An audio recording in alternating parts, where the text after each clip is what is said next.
అలానే మిస్ రావు ఇజ్రాయెల్నే కాదు, ఇజ్రాయెల్కి మద్దతు ఇస్తున్నట్టు అమెరికాను కూడా వదిలేది లేదంటూ ఇప్పుడు ఇరాన్కి సంబంధించినటువంటి సుప్రీం లీడర్ ఖమేనీ హెచ్చరికలు జారీ చేస్తున్నారు.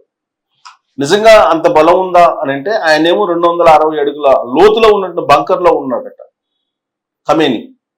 ఈ ఖమేనీని చంపేస్తామని చెప్పేసి ఇజ్రాయెల్ ప్రధానమంత్రి నెతన్యాహు చెప్తూ ఉన్నాడు. అప్పుడే యుద్ధం ఆగిపోతుందని చెప్పి ఇజ్రాయెల్ ప్రధానమంత్రి చెప్తున్నారు. మరోవైపు ఖమేనీ మాత్రం 260 అడుగుల లోతు బంకర్లో ఉన్నారు. ఆయన దగ్గరలోనే ఇరాన్కి సంబంధించినటువంటి అణ్వాయుధాలు అణు స్థావరాలు ఉన్నాయని చెప్పి అమెరికా గ్రహించింది, అమెరికా గుర్తించింది. అందుకే ఆ స్థావరాలను ధ్వంసం చేయాలనుకుంటున్నారు. ఈ లోపుగానే సూపర్ సానిక్ మిజైల్స్ ని ప్రయోగిస్తుంది ఇరాన్ ఇజ్రాయెల్ మీద. ఆ దెబ్బకు ఇజ్రాయెల్లో ఉన్నటువంటి అమెరికా అంబాసిడర్ కార్యాలయం కూడా ధ్వంసం అయిందని చెప్పి తాజాగా తెలుస్తుంది.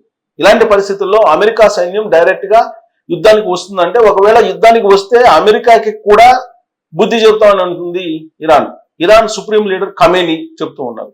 ఇలాంటి సిచ్యువేషన్లో అమెరికా అలాగే ఇజ్రాయెల్ రెండు కలిసి సంయుక్తంగా తెర వెనుక ఒక ఆపరేషన్ ని చేశాయని కూడా తెలుస్తుంది. ఏంటి అని అంటే, ఇరాన్లో లిబరేషన్ గార్డ్స్ అని చెప్పి ఒక ఉద్యమం నడుస్తుంది, ఇస్లామిక్ దాని మీద నడుస్తున్నది. దానికి సంబంధించినటువంటి లీడరు ఇప్పుడు ప్రజా ఉద్యమం తీసుకురావాలని ప్రయత్నం చేస్తున్నారు. ఇప్పుడున్నటువంటి ప్రభుత్వం మీద ప్రజా ఉద్యమం రావాలి, ప్రజా ఉద్యమం వస్తేనే యుద్ధం ఆగిపోతుంది అని చెప్పి రాచరికపు గతం తాలూకు లీడర్లు ఇప్పుడు మాట్లాడుతూ ఉన్నారు. యాక్చువల్గా ఖమేనీ అసలు ఎందుకు వారసును ప్రకటించారో ఏమో తెలియదు, కానీ అమెరికా ఇజ్రాయెల్ మాత్రం చాలా క్లియర్గా చెప్పింది, ఖమేనీని చంపిన తర్వాత మాత్రం యుద్ధం ఆగిపోతుంది అని చెప్పి. ఇలాంటి పరిస్థితుల్లో ఖమేనీ వారసును ప్రకటించారు. ఆయన రెండో కుమారుడు మొజ్దాబాని ఇరాన్ సుప్రీం లీడర్గా ప్రకటించేశారు. కాకపోతే అఫీషియల్ ఇంకా బయట రాలేదు. బట్ మొజ్దాబాని ఇరాన్ సుప్రీం లీడర్గా ప్రకటించేశారు. ఈ మార్పు వెనుక అమెరికా ఇజ్రాయెల్ ఉన్నాయి అని చెప్పి తెలుస్తుంది. ఎందుకంటే ఆల్రెడీ ఇరాన్లో అంతర్గతంగా గత రాజరిక పాలన తాలూకు ఆనవాళ్ళు ఉన్నాయి, దాన్ని సమర్థించేటువంటి వాళ్ళు కూడా ఉన్నారు. రెవల్యూషనరీ గార్డ్స్ అని కొంతమంది ఉన్నారు అక్కడ. వాళ్ళు గత రాచరికపు తాలూకు మద్దతుదారులు. వాళ్ళు ఇప్పుడు ప్రజా తిరుగుబాటు కోసం సిద్ధమవుతున్నటువంటి పరిస్థితుల్లో ఇరాన్ సుప్రీం లీడర్ తప్పుకొని ఆయన వారసునిగా మొజ్దాబాను అనౌన్స్ చేశారని చెప్పి కూడా తెలుస్తుంది. ఈ పరిణామం అంతా కూడా అమెరికా తెర వెనుక ఉండి నడిపిస్తుంది అనేది ఒక వర్షన్ అయితే, మరో వర్షన్ ఏంటంటే అసలు ట్రంప్ గజగజ వణిగిపోతూ ఉన్నారు ఇరాన్ ప్రయోగిస్తున్నటువంటి సూపర్ సానిక్ మిజైల్స్ కారణంగా అని చెప్పి అంటున్నారు. ఇజ్రాయెల్ని ఆల్మోస్ట్ పెద్ద పెద్ద నగరాల్ని ఇరాన్ ధ్వంసం చేసింది. ఇజ్రాయెల్కు ఉన్నటువంటి ఎయిర్ డోమ్ దానికి కూడా తూట్లు పొడిసేలాగా సూపర్ సానిక్ మిజైల్స్ దూసుకు వెళ్తున్నాయని చెప్పి ఇప్పుడు అంతర్జాతీయ దౌత్యవేత్తలు చెప్తున్నారు. ఇరాన్ గతం కంటే చాలా బలంగా ఉంది, ఆయుధ సంపత్తిని సమకూర్చుకుంది. రష్యా నుంచి S-3 అనేటువంటి రాడార్ని తెచ్చుకుంది. అది ఇజ్రాయెల్ ప్రయోగించేటువంటి డ్రోన్స్ని కానీ మిజైల్స్ని కానీ ఎక్కడికక్కడ తుత్తినీయలు చేస్తుంది, ధ్వంసం చేసేస్తుంది. ఆ కారణంగా ఇరాన్ ఇజ్రాయెల్ మీద విజయవంతమైనటువంటి పోరుని సాగిస్తుంది. ఇది చూసిన తర్వాత ట్రంప్ వణిగిపోతూ ఉన్నారు. అందుకే ఆయన G7 సమావేశాలను కూడా అర్ధాంతరంగా ముగించుకొని హడావుడిగా వైట్ హౌస్ చేరుకొని అక్కడ సిట్యుయేషన్ రూమ్ లో కూర్చొని మొత్తం పరిశీలిస్తూ ఉన్నారు అని చెప్పి సమాచారం. మరోవైపు పాకిస్తాన్ ఆర్మీ చీఫ్ ని పిలిపించుకొని విందుకి ఆయన ఇరాన్కి మద్దతు ఇవ్వద్దని చెప్పి పాకిస్తాన్ ని ప్రాధేయపడుతున్నటువంటి పరిస్థితి అమెరికా అధ్యక్షుడు.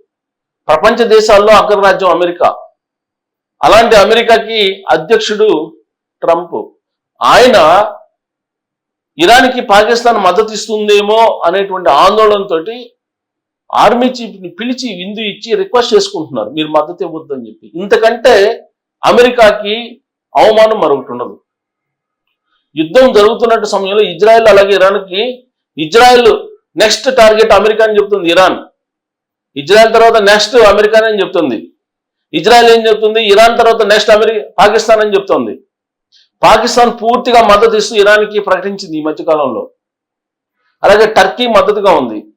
21 ఇస్లాం దేశాలు ఇరాన్ వైపు ఉన్నాయి. ఇస్లాం వర్సెస్ యూదులాగా ఆ యుద్ధం ఇప్పుడు కనిపిస్తూ ఉంది. ఆ యాంగిల్లో వెళ్తే కనుక ఇస్లాం ఆర్మీ ఏర్పడుతుంది, ఇస్లాం ఆర్మీ ఏర్పడాలి అని చెప్పేసి ఇరాన్కు సంబంధించినటువంటి మిలిటరీ లీడర్ పిలుపును కూడా ఇచ్చారు. ఇలాంటి పరిస్థితుల్లో ట్రంప్ వణికిపోతున్నట్టు పరిస్థితి. బేసికల్గా ఆయన బిజినెస్ మ్యాన్, అంతే తప్ప ఆయనేమి రూలర్ కాదు. అందుకే యుద్ధాలు వద్దనుకుంటాడు ఆయన. ఒకసారి యుద్ధం వచ్చిన తర్వాత ఆ యుద్ధం నుంచి విరమించుకోవడానికే ప్రయత్నం చేస్తారు. యుద్ధం రాకుండా ఉండాలని కోరుకుంటాడు ఆయన. కానీ యుద్ధం వచ్చింది ఇజ్రాయెల్కి, ఇరాన్కి. కారణం ఇరాన్లో అణు అస్త్రాలు, అణుస్థావరాలు పెరిగిపోతున్నాయి. అణు బాంబు తయారు చేయడానికి సమీప భవిష్యత్తు ఉంది. సమీప భవిష్యత్తులోనే అణు బాంబులు తయారు చేయడానికి ఇరాన్ సిద్ధమైంది, కొన్ని నెలల వ్యవధిలోనే. ఆ విషయాన్ని తెలుసుకున్నటువంటి అమెరికా ఇజ్రాయెల్ని పురమాయించి యుద్ధానికి దించింది. ఇజ్రాయెల్ యుద్ధానికి దిగిన తర్వాత ఇరాన్ చేస్తున్నటువంటి యుద్ధానికి ఇజ్రాయెల్ సాంకేతిక పరంగా హై ఎండ్లో ఉన్నప్పటికి కూడా వణికిపోతుంది. అమెరికా సహాయాన్ని కోరుతుంది, అమెరికా సహాయం చేస్తానని అంటుంది. కానీ అమెరికా డైరెక్ట్గా రంగంలోకి దిగడానికి భయపడుతుంది. ఎటువైపు నుంచి ఇస్లామిక్ దేశాలు అమెరికా మీద దాడి చేస్తాయో తెలియనటువంటి సిచ్యువేషన్, అలాంటి ఆందోళన ట్రంప్ని వెంటాడుతోంది. అందుకే ట్రంప్ ఆయన కూడా సిచ్యువేషన్ రూమ్లో, ఒక రకంగా చెప్పాలంటే అది కూడా ఒక బంకరే. ఆ బంకర్లో ట్రంప్ ఉంటూ ఇజ్రాయెల్ ఇరాన్ యుద్ధాన్ని పర్యవేక్షిస్తూ ఉన్నారు. ఆయుధ సంపత్తిని అందజేస్తున్నారు ఇజ్రాయెల్కి. కానీ డైరెక్ట్ యుద్ధంలో అమెరికా సైన్యం దిగలేకపోతుంది, భయపడుతోంది. యాక్చువల్గా పాకిస్తాన్ ఆర్మీ చీఫ్ని విందుకు పిలిచినప్పుడే అమెరికా బలహీనపడింది అని చెప్పి ప్రపంచవ్యాప్తంగా ఉన్నటువంటి దౌత్యవేత్తలు అభిప్రాయపడుతున్నారు. ఒక మామూలు దేశం, ఒక పేద దేశం పాకిస్తాన్, అలాంటి దేశాన్ని ఇరాన్కి సపోర్ట్ చేయొద్దంటూ వేడుకుంటుంది అగ్రరాజ్యం అమెరికా. అంటే దీనికన్నా దిగజారుడు వ్యవహారం అమెరికాది, ట్రంప్ది ఉండదేమో. నేతాన్యాహు బెటరు. యుద్ధంలో ఒకవేళ భారీగా నష్టపోయినప్పటికి కూడా విజయం మాదే అని చెప్పి ధైర్యంగా చెప్తున్నారు. ఇరాన్ సుప్రీం లీడర్ని చంపేస్తామని చెబుతున్నారు. అలాగే ఇరాన్ సుప్రీం లీడర్ని మార్చేసేటువంటి ప్రయత్నం కూడా తెర వెనుక అమెరికా, ఇజ్రాయెల్ చేస్తున్నాయి. కానీ డైరెక్ట్ ఫైట్కి ఇరాన్కి సిద్ధం కావట్లేదు అనేది అర్థమవుతుంది. సో మొత్తం మీద తెర వెనుక ఆపరేషన్ ఇప్పుడు సుప్రీం లీడర్ను మార్చడంలో కొంతవరకు సక్సెస్ అయ్యారని చెప్పి తెలుస్తుంది అమెరికా, ఇజ్రాయెల్. బట్ క్షేత్రస్థాయిలో యుద్ధం విషయంలో మాత్రం ట్రంపే వణికిపోతున్నాడు. ఆయనే బంకర్లోకి వెళ్ళి దాక్కునేటువంటి పరిస్థితి. ఇరాన్ సుప్రీం లీడర్ 260 అడుగుల లోతులో ఉన్నటువంటి బంకర్లోకి వెళ్ళి దాక్కుంటే ట్రంప్ మైదాన ప్రాంతంలో ఉండేటువంటి వైట్ హౌస్ లో సిచ్యువేషన్ రూమ్ లో దాక్కున్నాడు. అక్కడి నుంచి మానిటర్ చేస్తున్నారు. అంటే ఒక అగ్రరాజ్యానికి సంబంధించినటువంటి అధ్యక్షుడు ట్రంప్, అలాంటి ఆయనే ఇప్పుడు బిక్కుబిక్కుమంటూ భయపడుతూ G7 దేశాల నుంచి పరిగెత్తుకుంటూ వచ్చి అక్కడ దాక్కున్నటువంటి పరిస్థితి, పాకిస్తాన్ని వేడుకుంటున్నటువంటి పరిస్థితి. అంటే బహుశా అమెరికా చరిత్రలో ఇంతకన్నా దిగజారినటువంటి రోజు మరొకటి ఉండదేమో అనేటువంటిది దౌత్యవేత్తలు చర్చించుకుంటున్నటువంటి సందర్భం. మరి నిజంగానే అమెరికా అధ్యక్షుడు భయపడుతున్నాడా ఇరాన్ చూసి?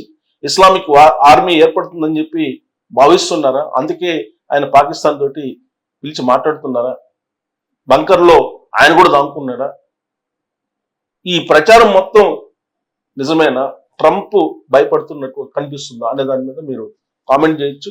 అలాగే ఇరాన్, ఇజ్రాయెల్ యుద్ధానికి సంబంధించిన అంశాలు మీకు ఏమైనా తెలుసుంటే షేర్ చేయొచ్చు. Thank you.